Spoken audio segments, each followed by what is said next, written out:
नाज़रीन breaking news मां ठठो मां ठठो इलेक्शन कमीशन ठटे जो कारनामो माज़ूर कोटा ते भर्ती थियल गूंगे ऐं ॿोड़े मुलाज़िम खे पोलिंग ऑफिसर मुक़रर करे छॾियो आहे। 15 जनवरी ते थियल मकानी चूंडुनि में गवर्नमेंट प्राइमरी स्कूल उस्मान अजीब ते हिक गूंगे ऐं ॿोड़े शख़्स ज़ुल्फ़िकार अली वारियो खे पोलिंग ऑफिसर मुक़रर कयो वियो आहे। ज़ुल्फ़िकार अली वारियो सिहत खाते जो मुलाज़िम वार्ड सर्वेंट आहे। रिटर्निंग ऑफिसर ठठो मोहम्मद अब्दुल रहीम सूमरो जी कारनामे ते शहरनि पारां हैरत जो इज़हार कयो वियो आहे।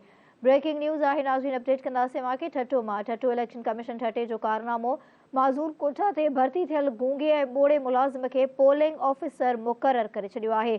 15 जनवरी ते थियल मकानी चूंडुनि में गवर्नमेंट प्राइमरी स्कूल उस्मान हैजिब ते हिक गूंगे ऐं ॿोड़े शख़्स ज़ुल्फ़िकार अली वारियो खे पोलिंग ऑफिसर मुक़रर कयो वियो आहे।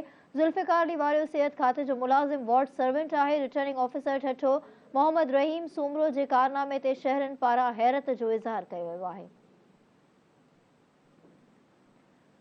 अपडेट कंदासीं नाज़रीन मां ठठो मां ठठो इलेक्शन कमीशन ठटे जो कारनामो माज़ूर कोटा ते भर्ती थियल गूंगे ऐं ॿोड़े मुलाज़िम खे पोलिंग ऑफिसर मुक़रर करे छॾियो आहे।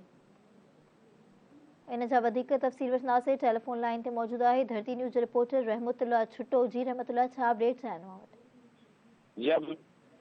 छठे में जो इलेक्शन जो अजीब कारनामो है जैमें इलेक्शन कमीशन छठे जो कारनामो माज़ूर कोटा से भर्ती थियल गूंगे ऐं ॿोड़े मुलाज़िम के पोलिंग ऑफिसर मुक़रर करे छॾियो आहे। छठे में 15 जनवरी ते थींदड़ बलदारी इलेक्शन में रिटर्निंग ऑफिसर मोहम्मद रहीम सूमरे पारां गवर्नमेंट प्राइमरी स्कूल ओस्मान एजिब ते एक गूंगे ऐं ॿोड़े बिल्कुलु न ॿुधे थो न ई ॻाल्हाए थो उन जो सिहत खाते जो माज़ूर कोटा में भर्ती थियल हो ज़ुल्फ़िकार अली वारियो खे पोलिंग ऑफिसर तौर मुक़रर करे छॾियो आहे, जेको न ॻाल्हाए थो न ई ॿुधे थो ॿुधण जी सघ रखी वियो जॾहिं त जेको माज़ूर कोटा ते भर्ती थी आयो ऐं छाकाणि जो पोलिंग ऑफिसर जो कमु आहे त हू लिस्ट ॾिसी वोट कास्टर करे ऐं उन्हनि खे नाले सां पुकारे पर इंतज़ाम में हुन उबतड़ हिकु गूंगे ऐं ॿोड़े खे मुक़रर करे छॾियो आहे।